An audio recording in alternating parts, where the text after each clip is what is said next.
Good morning, all of you. Today we are going to discuss about the learning. In this unit, we will discuss first of all about the learning objectives, then introduction of the learning, concept of learning, its meaning, definition, characteristic, and types, then nature of learning, process of learning, then learning curve. So, in objective, after going through this unit, you will be able to explain the concept and nature of learning, explain the steps and involved in process of learning, tell the meaning and importance of learning curve, explain the different types of learning curve, describe the different stages of learning curve, describe the different learning theories. So in introduction, dear student, what does the word learning bring to your mind? Learning to read, to ride a bicycle, to act, to use a computer, to play a sanitizer, etc. Each one of us learns something or the other, intentionally or accidentally. Learning situations are most natural and common in our life. Every moment you learn something or the other because of the varied experience you have in life. In the educational process, the central idea is learning. You are aware of child learns right from his birth and goes on learning throughout his lifetime. Infant is quite helpless at birth, but slowly he learns to adapt himself to the environment around him. That is, a child approaches a burning matchstick. The child burns his hand with withdraws. Another time, when he comes to a burning matchstick, he takes no time to withdraw himself away. He learns to avoid not only the burning matchsticks but also all burning things. When this happens, we say that the child has learned that if you touch a flame, you get burnt up. In this way, the change in the behavior of an individual occurred through direct or indirect experiences. This change in behavior brought about by experience as is called as learning. This is very simple explanation of the term learning. Now let us understand the meaning and definition of learning, concept of learning.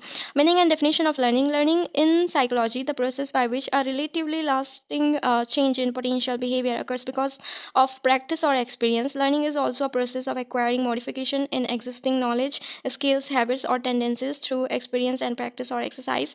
Gates and others. Learning is the modification of behavior through experience. Henry P. Smith. Learning is the acquisition of new behavior or strengthening or weakening of old behavior as the result of experience.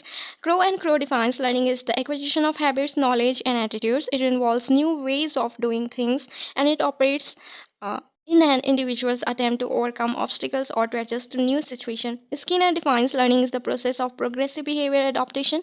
One described to learn is to modify behavior and experience. Begg says learning may be considered as change in inside behavior, perception, modification, motivation, or combination of this.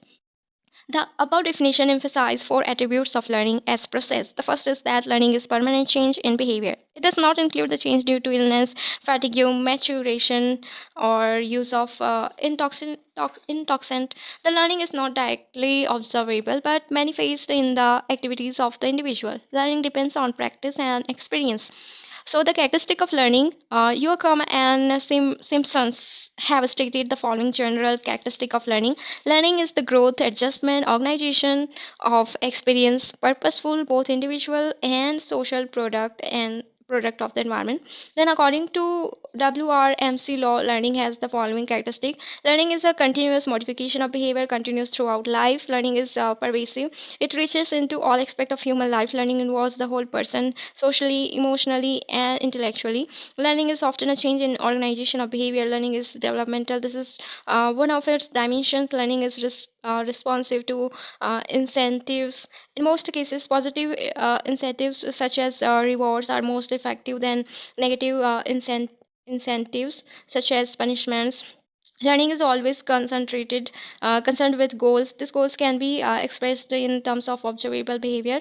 Interests learning are positively related. The individual learns bet those things which he is interested in learning. Most by finding to play football easier than learning to add fractions. Learning depends on maturation and motivation. So types of learning. Learning has been classified in many ways. First one, for informal, formal, and non-formal learning. Depending on the way of acquiring it, learning may be informal, formal, or non-formal. Informal learning is incidental. It takes place throughout life. It is not planned. Formal learning is intentional and organized. It takes place in formal educational institution. Non-formal is also intentional and organized. It is flexible. uh, Second, individual or group learning. Learning is called either individual or group learning depending upon the number of individuals involved in learning process. Another classification involves the types of activities involved. Motor learning, when learning involves primarily the use of muscles, it is called as motor learning, that is learning to walk, to operate a typewriter. Then discrimination learning, learning which involves the act or discrimination is called discrimination learning, that is infant discriminates between the mother and aunt, milk and water. Then verbal learning, when learning involves the use of word, it is called as verbal learning. Then concept learning, when learning involves the formation of concept, it is called as concept learning. Then sensory learning, when learning is concerned with perception and sense, it is sensory learning. Then nature of learning, we will going to discuss it as learning is adaptation or adjustment. Friends, we all continuously interact with our environment. We often make adjustment and adapt to our social environment through a process of continuous learning. The individual prepares himself for necessary adjustment or adaptation. That is why learning is also described as a process of progressive adjustment to ever changing conditions which one encounters. Then learning is improvement. Learning is often considered as a process of improvement. With practice or training, we learn many things which help us to improve our performance. Then learning is organizing experience. Learning is not mere addition of knowledge, it is the recognition of experience. Then learning brings behavioral changes. Whatever the direction of the changes may be, learning brings progress changes in the behavior of an individual. That is why he is able to adjust to changing situation. Then learning is active. Learning does not take place without a purpose and self activity. In any teaching learning process, the activity of the learner counts more than the activity of a teacher.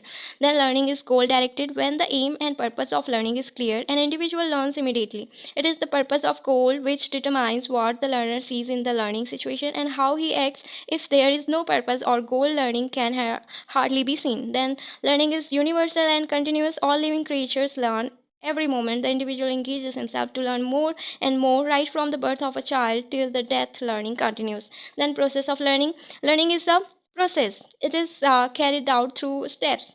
Learning process involves a motive or a drive, an attractive goal, a block to a attainment of the goal.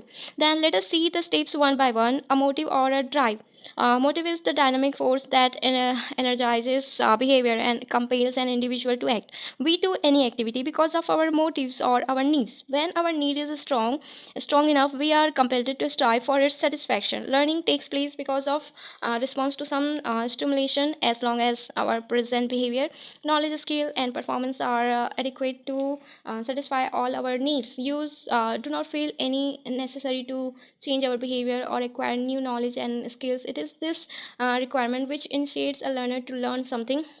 Then goal, every individual has set a definite goal for achievement. We should always hear a definite goal for achievement anything. If a definite goal is set, then learning becomes purposeful and interesting. Then obstacle, block, barriers, the obstacle or block or the barrier is equally important in the process of learning. The obstacle or the barriers keep us away from attaining the goal. Now you will think how the obstacle can be important in the process of learning. So let me tell you, if you face no difficulty of any kind in attaining the goal, you will not bring any change in your present behavior or stock to knowledge or skills. Thus, the block or the barrier is an essential step in the learning process. Let us clear the above views by taking an example. Suppose you wish to be included in your college hockey team. You want to have the esteem of your colleagues, your teacher. You are also motivated try the interesting experience that you many enjoy, but you are not blocked by your lack of skill in dodging and tackling and handling the ball. The obstacle in the path of goal achievement will set you make up your deficiency and acquire essential skill through sufficient practice and coaching. So learning curve is graphic representation of how learning takes place in a particular situation. In all types of learning situation, the course of learning can be depicted and described graphically by drawing learning curves against x and y axis. Um, here the figure is that in x-axis speed of typing is given, and in x-axis hours of learning is given, and in y-axis speed of typing is given. So typical learning curve of many type of learning is take place. The curve consists of number of irregularities as the progress is not constant. So for the conversion, the curve is divided into 5 stages: A, B, C, D, E. Here period of slow progress. Generally, when a person has to start a learning of a given activity from a scratch, his early progress will be slow. That is, an infant's progress in learning to walk is very negligible in the beginning. Second, period of rapid progress. In this stage, the learner's output rises rapidly. That is, in typing, once the learner has developed coordination of the movement of fingers, it shows rapid progress. Then period of an apparent progress. Learning curves frequently display a period of no apparent progress. It is also known as plateau. A period of a no visible learning progress preceded and followed by improvement is also called as plateaus. That is, in typing, a person may, after having made other consistent progress, for example, for some time, reach a point where perhaps for weeks no further progress is made. Then causes of plateau. The learner may be recognizing the previous learning into a new pattern before further progress is possible. The learner may have hit upon bad habits. Lack of progress may be due to decrease in motivation. The task may not be of uniform difficulty. Loss of interest. The one set of fatigue is also one of the causes of a plateau. Then period of sudden rise. At the end of plateau, there is generally a spurt in achievement. While on the plateau, the learner acquires better techniques which help him later on to show rapid progress. Then leveling. All learners will finally slow down to such an extent that it will ultimately reach a period of no improvement. No one can continue to improve indefinitely in any given situation. The learning curve will eventually reach a limit where no further improvement is possible. This limit is known as physiological limit. Then characteristic of learning curve: slow initial progress, spurt like learning after some time, declination in the rate of learning, plateaus of learning, sudden increase in learning, gradual learning at the end. Then types of learning curve: we get different types of learning curves depending upon the nature of the learner, the nature of the task, learning material, time available, condition under which the learning takes place. It is difficult to classify these learning curves. However, these three common types of curves are there: negatively accelerated or convex curve, positively accelerated learning curve, or the concave curve, then combination of convex concave curve. So first of all, we will discuss about convex curve. It depicts rapid essential improvement in learning that shows down with time. When the task is simple and the learner has previous practice on the similar task, we get this type of learning curve: amount of learning learned in y-axis and practice period in x-axis. Here's the curve goes O to A. So in concave curve, there is slow initial improvement and learning increases with time. When the task is difficult, we get such type of learning curve. Here, practice period in x-axis and amount learning in y-axis, and slope goes to O to A in y-axis direction.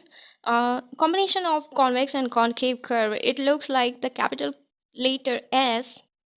The curve takes concave or convex shape in beginning depending upon the nature of the task.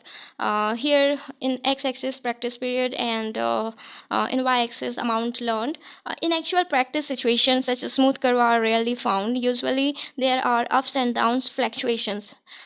So in educational importance of learning curve: in acquiring the basic skill in various subjects, the learner at time appears to show no progress. At such moment, the teacher can diagnose the reasons for the lack of progress. A student's progress may be arrested because the work is too complex for him. The teacher can observe the student's work and detect the part that gives him trouble. The teacher should see if the student have developed any difficulty study habits which impede his progress. The plateau may be due to the lack of motivation. The teacher should provide encouragement in order to maintain motivation at a level high. Then the learning curve give a graphic evidence of one's progress, which is an effective motivational device for the learner. Then occurrence of plateaus can be minimized by using superior teaching methods. And thank you very much for listening. Thank you all.